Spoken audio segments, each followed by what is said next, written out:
Hello students, welcome to Core Classes. आज की जो वीडियो है वो एक लेक्चर वीडियो है। BCHCT 135 जिनका कोर्स कोड है उनके लिए वीडियो बहुत ही हेल्पफुल है। तो आज हम इस कोर्स कोड को स्टार्ट कर रहे हैं। तो ब्लॉक 1 जिसका यूनिट नंबर 1 इसका नाम है सोल्यूशन 1। तो सोल्यूशन का टाइप 1 जो हम इस चैप्टर में पढ़ेंगे। तो सबसे पहले हमें ये पता होना चाहिए कि सोल्यूशंस बोलते किसे हैं। आपने +2 में ये एक चैप्टर है +2 में सोल्यूशंस को लेकर, उसमें जितना भी बेसिक है वो सारा इसमें भी दिया गया है। तो बेसिक से ही स्टार्ट करेंगे। आप जस्ट जो +2 में आपने ये चैप्टर पढ़ा है केमिस्ट्री का, वो उसे आप साथ के साथ रिकॉल करते रहें। सबसे पहले हम ये बात करेंगे कि सोल्यूशन क्या होता है। अब सोल्यूशन हम किस चीज़ को बोलेंगे?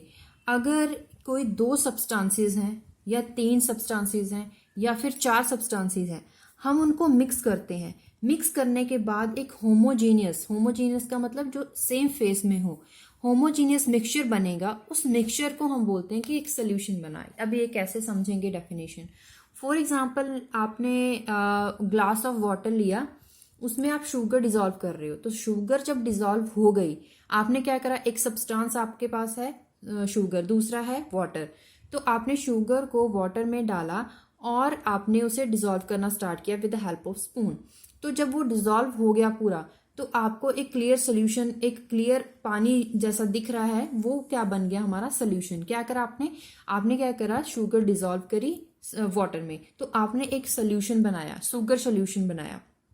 अब आपको पता है कि सोल्यूशन के 2 कंपोनेंट्स। अब सोल्यूशन को किस किस को मिलके बनाया सोल्यूशन को? एक तो शुगर था, दूसरा वाटर था। अब जो शुगर है उसको बोलेंगे सोल्यूट, जो वाटर है उसे बोलेंगे सॉल्वेंट। अब कैसे? जैसे कि हमने 2 चीज़ें मिक्स करी हैं, एक तो शुगर को वाटर में मिक्स करा। तो अब हम देखेंगे components solute and solvent. Substance which is present in small proportion is known as solute. Substance which is present in large proportion is known as solvent. अब इसको याद रखने की एक ट्रिक है। आप अगर देखें कि solute और solvent, आप दोनों के लेटर्स काउंट करें, 1 2 3 4 5 6, इसमें 1 2 3 4 5 6 7। तो ज्यादा लेटर किसमें है? सॉल्वेंट में। तो ये कौन सा है? लार्ज अमाउंट वाला, लार्ज अमाउंट। सॉल्वेंट में लेटर्स कम है एज कम्पेयर टू सॉल्वेंट, तो ये क्या हो गया? स्मॉल अमाउंट वाला सब्सटेंस। तो एक याद रखने की एक ट्रिक है, आप जैसे भी याद रखें वो आपके ऊपर है। अगर आप स्टूडेंट्स को कभी इसमें कंफ्यूजन होती है कि हमें याद नहीं रहता है कि सॉल्वेंट ज़्यादा था या सॉल्यूट ज़्यादा था, तो आप इस ट्रिक के साथ याद कर रख सकते हैं। तो सोल्यूशन क्या है? मिक्सचर है, 2 सब्सटेंसेस है या 2 से ज़्यादा सब्सटेंस को मिला के बनाएंगे, वो सोल्यूशन है। कंपोनेंट्स, एक सोल्यूट एक सॉल्वेंट। सोल्यूट को सॉल्वेंट में मिलाया जाता है। अब जो हमने एग्जांपल ली थी शुगर सोल्यूशन की, उसको हमने शुगर को डाला था वाटर में, तो शुगर हमारा क्या है? सोल्यूट, और वाटर क्या है? सॉल्वेंट। अब लेकिन जो क्लासिफिकेशन करेंगे सोल्यूशन की, वो सिर्फ सोल्यूट और सॉल्वेंट तक सीमित नहीं है। उसे बहुत ही ज़्यादा नंबर ऑफ क्लासिफिकेशन उसकी हैं। वो डिपेंड करती हैं हम किस चीज़ को लेकर उसको क्लासिफाई कर रहे हैं। ये तो तक अगर कंपोनेंट के बेसिस पे देखें तो सोल्यूट और सॉल्वेंट इसकी टाइप हो जाती हैं। अगर हम डिपेंड करते हैं नंबर ऑफ कॉन्स्टिट्यूएंट्स के ऊपर डिपेंड करें कि कितने नंबर ऑफ कॉन्स्टिट्यूएंट्स है, 1 है, 2 है, 3 है, कितने सब्सटेंसेस हैं, उसके लिए अलग क्लासिफिकेशन हो जाती है। जैसे कि नंबर ऑफ कॉन्स्टिट्यूएंट्स को अगर देखें तो अगर 2 कंपोनेंट्स को मिला के सोल्यूशन बना रहे हैं तो वो हमारा बाइनरी सोल्यूशन हो जाएगा। बाइनरी मतलब 2। अगर 3 कंपोनेंट्स को मिला के बना रहे हैं सोल्यूशन तो हमारा टर्शरी सोल्यूशन हो जाएगा। लेकिन अगर 4 कंपोनेंट्स मिला के बना रहे हैं तो वो क्वार्टनरी आ जाएगा, quaternary solution and so on. तो ये डिपेंड करता है कि नंबर ऑफ कॉन्स्टिट्यूएंट्स हम कितने ले रहे हैं। अब टाइप्स ऑफ सोल्यूशन, मैंने बोला था कि क्लासिफिकेशन सिर्फ एक ही नहीं है, सोल्यूट और सॉल्वेंट तक नहीं है, बाइनरी, टर्शरी और क्वार्टनरी सोल्यूशन भी होते हैं। अब टाइप्स ऑफ सोल्यूशन हम अलग से भी छोटी छोटी डेफिनेशंस हैं। Aqueous and non aqueous solution. अब एक्वस नॉन एक्वस सोल्यूशन क्या होता है? एक्वस का मतलब क्या है? एक्वस का मतलब होता है पानी। अब हमने बहुत सारी ऐसी रिएक्शंस अगर आपने केमिस्ट्री में पढ़ी हैं तो वहां पे अगर ब्रैकेट में लिखा होता है SLGAQ, तो जो SLG क्या है? Solid liquid gas. वो AQ क्या है? एक्वस सोल्यूशन, मतलब कि उसको पानी में डिसॉल्व करा है, उसका मतलब ये होता है। अब यही लिखा गया कि सोल्यूशन ऑफ सब्सटेंस, अगर सोल्यूशन है बना हुआ और उसमें सॉल्वेंट वाटर को यूज करा गया है तो वो हम वहां पे बोलेंगे कि वो एक्वस सोल्यूशन बना है। अगर वाटर की बजाय कोई भी और सॉल्वेंट है, बेंजीन है, क्लोरोफॉर्म है, कोई भी है, तो हम बोलेंगे कि वहां पे नॉन एक्वस सोल्यूशन है। तो अगर वाटर यूज करके सोल्यूशन बनाया गया है, वाटर में डिसॉल्व करा है, तो वो एक्वस सोल्यूशन कहलाता है। अगर आपने कहीं भी वर्ड पढ़ा आगे से एक्वस सोल्यूशन तो वहां पे अंडरस्टूड होगा कि उसे वाटर में डिसॉल्व करा गया है। अब अमलगम क्या होते हैं? अमलगम, अगर सॉल्यूशंस मरकरी में बनाए जाते हैं, ये अलग क्लास हो गई। अगर मरकरी में सॉल्यूशन बनाए जाते हैं तो उसे अमलगम बोलते हैं। जैसे कि अगर जिंक को डिसॉल्व करा जाए मरकरी में तो हम उसे बोलेंगे जिंक अमलगम है। अगर हम सोडियम को डिसॉल्व कर रहे हैं मरकरी में तो हम बोलेंगे कि सोडियम अमलगम है। तो उसे लिखते कैसे हैं? पहले आप मेटल लिख लेंगे जिसको भी आप डिसॉल्व कर रहे हैं। मरकरी में कर रहे हैं तो ब्रैकेट में बाद में मरकरी लिख देंगे Hg ब्रैकेट में। तो Hg ब्रैकेट है तो इसका मतलब ब्रैकेट में है तो हम यहाँ पे अंडरस्टूड होगा एमलगम। जहां पे अब आप ऐसी फॉर्म देखेंगे तो इसका मतलब क्या होगा कि एमलगम है। किसका है? ये जिंक का एमलगम है, ये सोडियम का एमलगम है। एमलगम का मतलब डिसॉल्व्ड इन मरकरी। एक्वस का मतलब dissolved in water. Non aqueous dissolved in other solvents other than water. Dissolved in solvents other than water. अब हमें पता है कि सॉलिड अभी क्या है, सॉलिड, लिक्विड, गैस, मैटर के ये टाइप्स हैं। तो अभी तो फोर्थ और एक और आ गई है प्लाज्मा। लेकिन जो भी आपके सिलेबस में है उसके अकॉर्डिंग 3 स्टेट्स हैं मैटर्स की, लिक्विड, सॉलिड एंड गैस। अब ये भी हो सकता है कि जो सॉल्यूट है वो गैस हो, ये भी हो सकता है कि सॉल्वेंट लिक्विड हो, ऐसा भी हो सकता है कि सॉल्वेंट जो है वो गैस हो लेकिन सोल्यूट लिक्विड हो। तो ऐसी बहुत सारी जितनी भी प्रोबेबिलिटीज हो सकती हैं उन सभी को अगर हम कंसीडर करें तो उसकी एग्जांपल हम आसपास इन्वायरमेंट में क्या देख रहे हैं वही हम यहाँ पे डिस्कस करेंगे। अगर सोल्यूट गैस हो और सॉल्वेंट भी गैस हो, गैस इन गैस, हम उसे बोलेंगे सोल्यूशन है गैस इन गैस। तो एग्जाम्पल अगर लेंगे, इसकी बिल्कुल सिंपल एग्जाम्पल है एयर। एयर में हम देख रहे हैं कि एयर में क्या है, कार्बन डाइऑक्साइड भी है, ऑक्सीजन भी है, नाइट्रोजन भी है, इतनी सारी गैसेस हैं। क्या है उसमें? जो एयर है it is a mixture of gases. तो इसका मतलब this is a solution of gas in gas.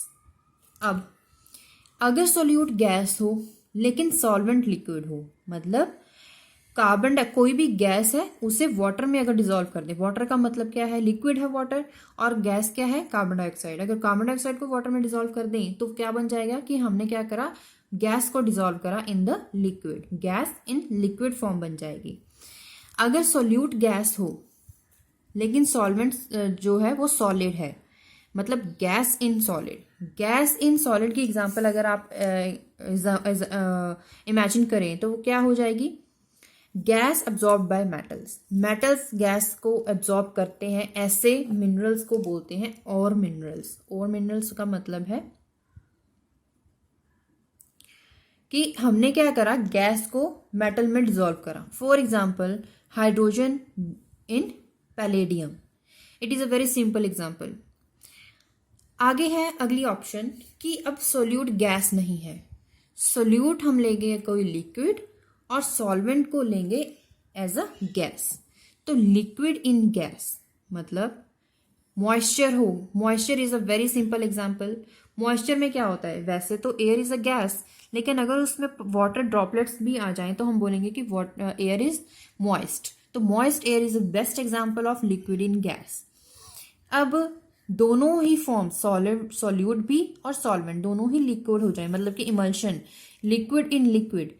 For example alcohol को वाटर में अगर डिसॉल्व किया जाए तो वो बन जाएगा liquid in liquid form.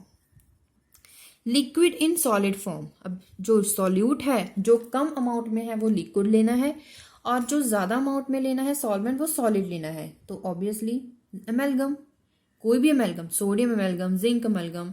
Amalgam is the example of liquid in solid. अब solid and gas, solid in gas. Solid कौन सा लोगे आप? कैम्फर। और गैस का क्या लोगे? Air. Camphor in air is the form of solution of solid in gas. Similarly solid in liquid, solid in liquid मतलब आप जो भी हमने डिस्कस करी थी एग्जांपल शुगर सॉल्यूशन, शुगर को आप क्या करो वाटर में डिसॉल्व कर दो, शुगर क्या थी सॉलिड, वाटर क्या था लिक्विड, सॉलिड इन लिक्विड को हमने डिसॉल्व करके सोल्यूशन बना दिया।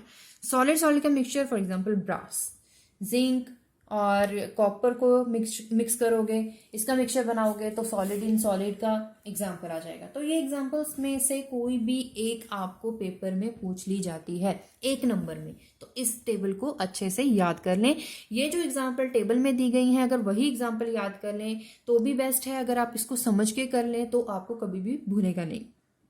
अब तक हमने जो टाइप्स पढ़ी हैं सॉल्यूशन की वो थी सोल्यूट क्या है, सॉल्वेंट या एक्वस नॉन एक्वस सोल्यूशन, एमालगम क्या होते हैं। अब एक और कंसंट्रेशन ऑफ सोल्यूशन। अब छोटी छोटी डेफिनेशंस, अब हमने क्या करा टाइप्स तो पढ़ ली कितने तरह के हो सकते हैं, लेकिन अभी वो टर्म्स जो आगे आपको यूज आने वाली हैं न्यूमेरिकल में, तो इसलिए समझना जरूरी है उन टर्म्स को, क्योंकि अगर न्यूमेरिकल में वो टर्म्स आती हैं, क्योंकि बहुत सारे स्टूडेंट्स को न्यूमेरिकल से ही डर लगता है कि न्यूमेरिकल्स हम कैसे सॉल्व करें, तो वो तभी लग रहा है अगर आप उनको बेसिक टर्म्स की डेफिनेशन नहीं पता, बेसिक टर्म को उन्होंने समझा नहीं है। अगर वो समझ लेंगे तो आपको न्यूमेरिकल की स्टेटमेंट समझनी ईजी हो जाएगी। तो पहली जो डेफिनेशन है वो है कंसंट्रेशन ऑफ सोल्यूशन। आपने कंसंट्रेटेड सोल्यूशन तो सुना होगा, concentrated HCl, concentrated sulphuric acid, ये क्या होते हैं। कंसंट्रेटेड का वर्ड वहां पे क्यों लगाया जाता है, इसका मतलब क्या है कि concentration of a solution is a measure of amount of solute that has been dissolved in a given amount of solvent। अगर एक पर्टिकुलर अमाउंट जिसको जो नॉन अमाउंट है सोल्यूट का और नॉन अमाउंट ऑफ सॉल्वेंट है, नॉन अमाउंट ऑफ सोल्यूट को dissolve करा गया है नॉन अमाउंट ऑफ सॉल्वेंट में, तो हम बोलेंगे कि सोल्यूशन की कंसंट्रेशन इतनी है। फॉर एग्जांपल आपने पढ़ा होगा 1 मोलर सोल्यूशन। अब 1 मोलर सोल्यूशन कैसे बना, आपने इतने ग्राम x ग्राम ऑफ सोल्यूट को आपने y मिलीलीटर ऑफ लिक्विड में आपने डिसॉल्व करा, तो एक पर्टिकुलर मोलर सोल्यूशन बना या मोलर सोल्यूशन बना। अब वो मोलर वो m जो लगता है यूनिट, वो क्या होती है उसकी कंसंट्रेशन। अगर कंसंट्रेशन 1 मोलर है, 0.5 मोलर है, 1/2 है, 0.5 है, वो क्या करती है डिटर्मिन करती है उसकी कंसंट्रेशन। वहां से हम समझ सकते हैं कि इसमें कितना सॉल्यूट और कितना सॉल्वेंट डाला गया है, तो that is known as concentration of solution. अब कंसंट्रेटेड सोल्यूशन क्या होते हैं, that has relatively large amount of dissolved solute. अगर हम क्या करें प्योर सॉल्यूट का अमाउंट ज़्यादा ले लें और सॉल्वेंट में डिसॉल्व करें तो हम बोलेंगे कि सोल्यूशन कंसंट्रेटेड है, मतलब कि प्योर। आप एक वर्ड अपने दिमाग में याद रखें, प्योर। प्योर का मतलब क्या है कि उसमें कोई भी मिलावट नहीं है। मिलावट क्या नहीं है, उसमें सॉल्वेंट ज़्यादा नहीं है। Concentrated sulphuric acid, concentrated HCl का मतलब क्या है, उनकी उसमें जो कंसंट्रेशन है इतनी ज़्यादा है, मतलब कि उसमें सोल्यूट का अमाउंट बहुत ज़्यादा है। डाइल्यूट सोल्यूशन क्या है, अब कंसंट्रेटेड सोल्यूशंस आपको पता चल गया जिसमें अमाउंट ऑफ सोल्यूट ज़्यादा रहता है, उसकी कंसंट्रेशन ज़्यादा होती है किसकी, सोल्यूट की, एज कंपेयर टू सॉल्वेंट। अब डाइल्यूट सोल्यूशन बिल्कुल अपोजिट है कंसंट्रेटेड सोल्यूशन से। अगर हम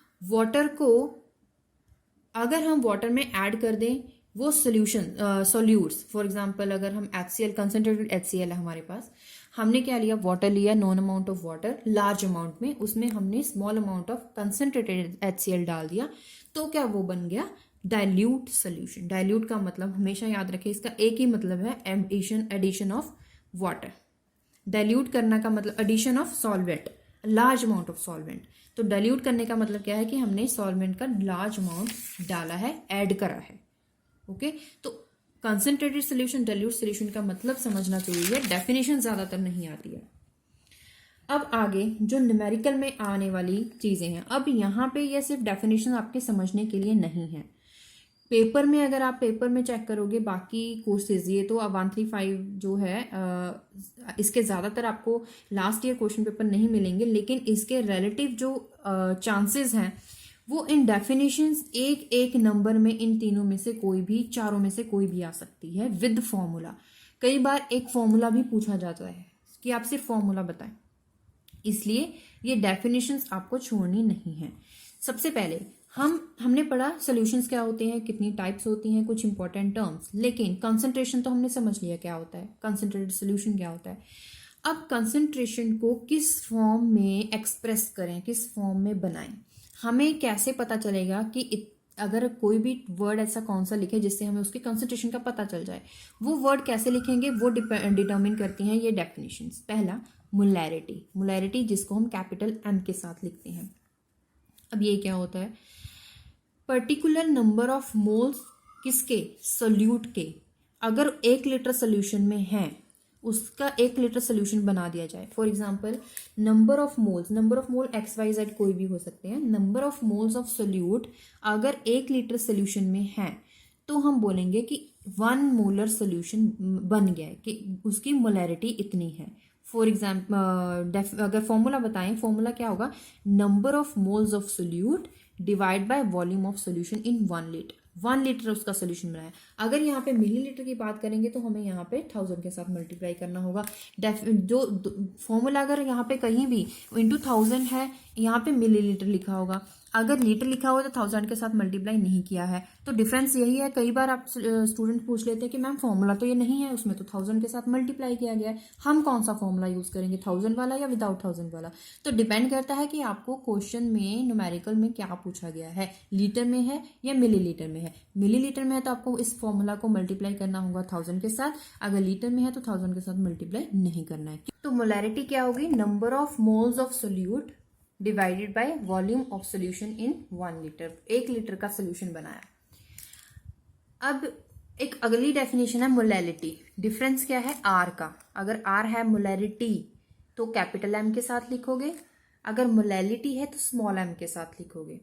molality is defined as number of moles of solute. यहां तक डेफिनेशन सेम है, बस डिफरेंस क्या है, 1 किलोग्राम ऑफ द सॉल्वेंट। वहां पे 1 लीटर का सोल्यूशन बनाया गया था, लेकिन यहाँ पे बोला गया है कि number of moles of solute वही है, लेकिन अगर उसे 1 किलोग्राम ऑफ सॉल्वेंट में बनाते हैं तो उससे बोलेंगे कि 1 मोलर सोल्यूशन है। When 1 mole of solute is dissolved in 1 kilogram, मतलब सिर्फ सोल्यूट का 1 मोल यूज करा गया है 1 किलोग्राम ऑफ सॉल्वेंट में, हम बोलेंगे कि 1 मोलर सोल्यूशन बन गया है। इसकी कंसंट्रेशन कितनी है, 1 मोलर, क्योंकि हम कंसंट्रेशन को ही रिप्रेजेंट कर रहे हैं, एक्सप्रेस कर रहे हैं, तो हम बोलेंगे कि उस सोल्यूशन की कंसंट्रेशन कितनी है, 1 मोलर। हम लिखेंगे, कैसे लिखेंगे उसे, 1 डाल के उसके पीछे इसकी यूनिट स्मॉल m। अगर मोलैरिटी 1 मोलर है तो हम कैपिटल M लिखेंगे। डिफरेंस इतना ही है। तो डेफिनेशन में दोनों में डिफरेंस क्या है, क्योंकि क्वेश्चन इस फॉर्म में भी आ जाता है कि मोलैरिटी और मोलैलिटी में डिफरेंस बताएं। तो पहला डिफरेंस क्या है, डेफिनेशन, दूसरा डिफरेंस फॉर्मूला, तीसरा डिफरेंस एक्सप्रेस कैसे करेंगे यूनिट को, कैपिटल M के साथ, स्मॉल m के साथ। ओके, यहाँ पे अगर ग्राम में है तो आपको यहाँ पे ऑब्वियसली 1000 के साथ मल्टीप्लाई करना है, जैसे कि लीटर और मिलीलीटर के केस में था। एक और डेफिनेशन है नॉर्मेलिटी। नॉर्मेलिटी जिसे हम कैपिटल N के साथ लिखते हैं, इसमें भी डेफिनेशन का थोड़ा सा डिफरेंस है। The number of gram equivalents of a solute. Gram equivalents क्या होते हैं हम आपको बताएंगे। Gram equivalents of solute present in 1 litre of solution. ये डिफरेंस जो है, ये जो डेफिनेशन है वो मोलैरिटी के साथ थोड़ी सी सिमिलर है, लेकिन डिफरेंस क्या है, यहाँ पे सोल्यूट को नंबर ऑफ सोल्यूट की बजाय लिखा गया gram equivalents of solute present in 1 litre of solution. अगर एक नॉर्मल सोल्यूशन किसे बोलेंगे हम, अगर उसमें 1 ग्राम इक्विवेलेंट है सोल्यूट का 1 लीटर सोल्यूशन में, तो हम बोलेंगे कि ये 1 नॉर्मल सोल्यूशन बन गया। फॉर्मूला क्या है, normality is equal to equivalents of solute, gram equivalents of solute. ये आपको क्वेश्चन अगर आप एक्सरसाइज करोगे ना तो आपको ये सारी डेफिनेशंस क्लियर हो जाएंगी। अभी आपको लग रहा होगा कि हम कौन कौन सी डेफिनेशन पढ़ रहे हैं, थोड़ा कंफ्यूज होगा। Gram equivalents of solute in litre of solution known as normality. 1 normal solution कब बोलेंगे, अगर 1 ग्राम इक्विवेलेंट का जो सोल्यूट है उसे हम डिसॉल्व करके 1 लीटर का सोल्यूशन बनाएंगे। तो तीनों डेफिनेशन से एक बार दोबारा से अगर रिवाइज करें तो क्या था, मोलैरिटी क्या थी, number of moles of solute present in 1 litre of solution. अब मोलैलिटी का डिफरेंस क्या था, number of moles of solute same, क्या था, सोल्यूशन की बजाय solvent, 1 gram of solvent. Normality क्या थी, gram equivalents of solute present in 1 litre of solution. Okay, एक और डेफिनेशन है mole fraction denoted by x, small x. Mole fraction, fraction मतलब कि रेशियो, किस किस का रेशियो है? Number of moles of solutes divided by total number of solution. मतलब number of moles of solute numerator में रखोगे, डिवाइड करोगे उसे सम के साथ, किसका sum? Number of moles of solute plus number of moles of solvent in a solution.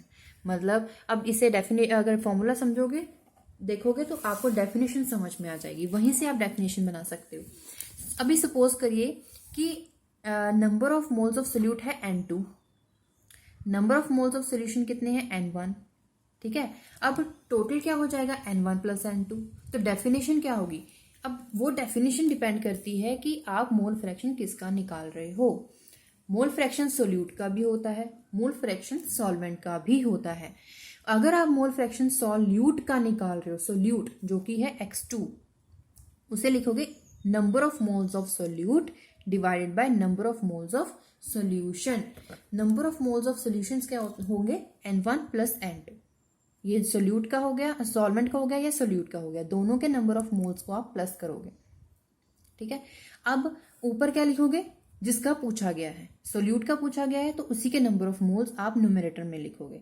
अगर solvent का पूछा गया है तो इसी के नंबर ऑफ मोल्स आप न्यूमरेटर में लिखोगे। अगर N1 सॉल्वेंट का पूछा है तो N1 divide by N1 plus N2, denominator same रहेगा। अगर सोल्यूट का पूछा है तो N2 divide by N1 plus N2। अब आप पूछोगे कि नंबर ऑफ मोल्स क्या होते हैं, नंबर ऑफ मोल्स कैसे निकालते हैं, उसका फॉर्मूला आपने सारा ये चीजें ना +2 में सीखी हुई हैं, लेकिन मैं आपको फिर भी बता दूं। नंबर ऑफ मोल्स होता है कि गिवन वेट, गिवन मास, जितना भी आपको वो क्वेश्चन में दिया रहता है, divided by it's molecular mass. Molecular mass आपको निकालना आता है, +1 में आपने सीखा हुआ है। नहीं पता है तो मैं फिर भी आपको सिखा दूंगी। लेकिन क्या है? Given mass divided by molecular mass. Given mass कितना है वो आपको 1 ग्राम, 0.1 ग्राम आपको क्वेश्चन में दिया रहेगा कि कितना हमने लिया सोल्यूट का या सॉल्वेंट का, डिवाइडेड बाय मॉलिक्यूलर मास उसी सोल्यूट का। ओके, तो इसे बोलते हैं नंबर ऑफ मोल्स। ये नंबर ऑफ मोल्स का फॉर्मूला है, जैसे कि जिसे हम N के साथ लिखते हैं। अब हम क्या पढ़ रहे थे? Mole fraction. मोल फ्रैक्शन क्या है कि आपको नंबर ऑफ मोल फ्रैक्शन निकालनी है अगर सॉल्वेंट की। सॉल्वेंट के सबसे पहले आप नंबर ऑफ मोल्स निकाल लें, सोल्यूट के भी आप नंबर ऑफ मोल्स फाइंड कर लें। दोनों आपने निकाल लिए, N1 भी निकाल लिया, N2 भी निकाल लिया। तो अगर आपने X1 mole fraction of solvent निकालना है तो उसका फॉर्मूला होगा N1 bye N1 plus N2। Solute का निकालना है तो उसका होगा N2 by N1 plus N2। Okay, next definition percentage. Percentage तो आपको पता है, ये तो बिल्कुल सिंपल सी बात है। 10 मिलीलीटर ऑफ एल्कोहल अगर 100 मिलीलीटर सोल्यूशन में है तो हम बोलेंगे 10% सोल्यूशन। परसेंटेज तो आप इजीली समझ सकते हैं, वॉल्यूम बाय वॉल्यूम। यहाँ पे लिक्विड इन लिक्विड था तो वॉल्यूम बाय वॉल्यूम। यहाँ पे अगर सोडियम क्लोराइड के पैलेट्स होते हैं, अगर आपने 10 ग्राम लिए, उसे आप 100 ml का सोल्यूशन बना रहे हो उसका, तो हम बोलेंगे 10%।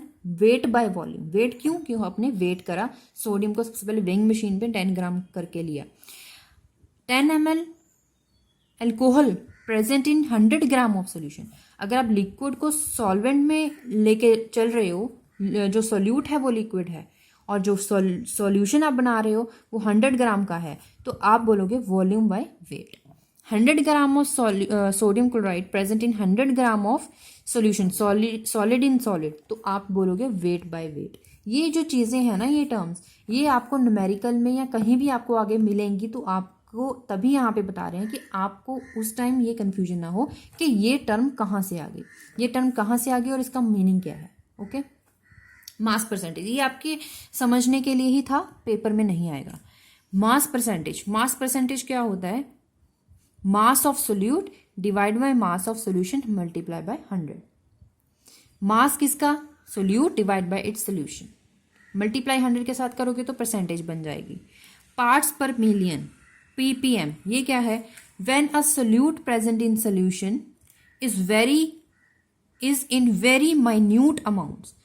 अगर सोल्यूट ज़्यादा अमाउंट में हो एज कम्पेयर टू सॉल्वेंट, तो हम बोलेंगे कि उसकी कंसंट्रेशन है, ये उस सोल्यूशन की कंसंट्रेशन है। लेकिन अगर सोल्यूट माइन्यूट अमाउंट में प्रेजेंट है तो उसकी कंसंट्रेशन को कैसे एक्सप्रेस करेंगे, मोलर में या मोलैलिटी में या नॉर्मेलिटी में, तीनों में से कोई भी नहीं। तो उसको आप लिखोगे पीपीएम में। पीपीएम जहाँ पे यूनिट आ गई उसका मतलब क्या होगा कि इस सोल्यूशन में सोल्यूट का अमाउंट बहुत ही ज़्यादा कम है। फॉर्मूला मास ऑफ सोल्यूट किसका निकाल रहे हो, सोल्यूट का, तो mass of solute divide by total mass of solution multiply by 10⁶। Formula mass percentage वाला ही है, लेकिन यहाँ पे 100 की बजाय 10⁶ के साथ मल्टीप्लाई करना है। पार्ट्स पर मिलियन, मिलियन को करने के लिए, काउंट करने के लिए 10⁶ के साथ मल्टीप्लाई किया गया। अब इसके बाद न्यूमेरिकल करेंगे, एक्सरसाइज करेंगे। अभी तक आपने जो डेफिनेशन समझी है वो क्या थी, मोलैरिटी, मोलैलिटी, नॉर्मेलिटी। अब ये सभी के एक एक के काफ़ी सारे हम आपके साथ न्यूमेरिकल शेयर करेंगे। कुछ आपकी बुक में दिए गए हैं, कुछ नहीं है, क्योंकि बहुत ही कम न्यूमेरिकल है आपकी बुक में, लेकिन आपको जो पेपर में बहुत ही डिफरेंट टाइप से न्यूमेरिकल आते हैं वो सभी टाइप्स कोशिश करेंगे कि आपके साथ शेयर करी जाए, किस फॉर्म में क्वेश्चन आ सकता है। वो आप न्यूमेरिकल हमारे साथ तभी करोगे अगर आपको ये डेफिनेशंस पता है। तो आज की वीडियो में हम सिर्फ और सिर्फ आपको ये डेफिनेशंस ही करवा रहे हैं। तो ये सारी डेफिनेशंस अगर आपको क्लियर हो जाएंगी तभी हम न्यूमेरिकल में चलेंगे। न्यूमेरिकल से आपको ये डेफिनेशन और भी ज़्यादा क्लियर हो जाएंगी। तो यहाँ तक सिर्फ और सिर्फ आपको ये डेफिनेशन समझनी जरूरी है, फॉर्मूला याद रखना जरूरी है। इन फॉर्मूला को रिवाइज करें तभी आप न्यूमेरिकल को सॉल्व कर पाएंगे, अगर आपको ये टर्म्स एंड डेफिनेशंस क्लियर है तो। अगर इस वीडियो में आपको कोई भी डाउट लगता है, कोई टर्म समझ नहीं आई है, हमने जल्दी समझा दिया, क्योंकि इसीलिए जल्दी समझाया, जल्दी तो नहीं समझाया, लेकिन कुछ टर्म्स को इसीलिए हम डायरेक्ट बोल रहे हैं टर्म्स का नाम, क्योंकि ये सारी +1 +2 में आपने की हुई है। वैसे भी +2 में स्पेशल एक चैप्टर था आपकी बुक का, उनमें सभी में आपने ये टर्म समझी हुई है, लेकिन हमने सिर्फ और सिर्फ आपको रिवाइज कराया ताकि आपका जो पिछले आपने +2 में जो चैप्टर्स पढ़े हैं उसका जो रिवीजन हो जाए और आपको आने वाले नई टर्म्स को समझने के लिए डिफिकल्टी फेस ना करनी पड़े। अगर आपको वीडियो हेल्पफुल है तो इस वीडियो को लाइक करें, अपने क्लासमेट्स के साथ जरूर शेयर करें। हम अगली वीडियो में जल्दी ही आपके साथ न्यूमेरिकल शेयर करेंगे। तब तक देखते रहिए channel Core Classes. Thank you.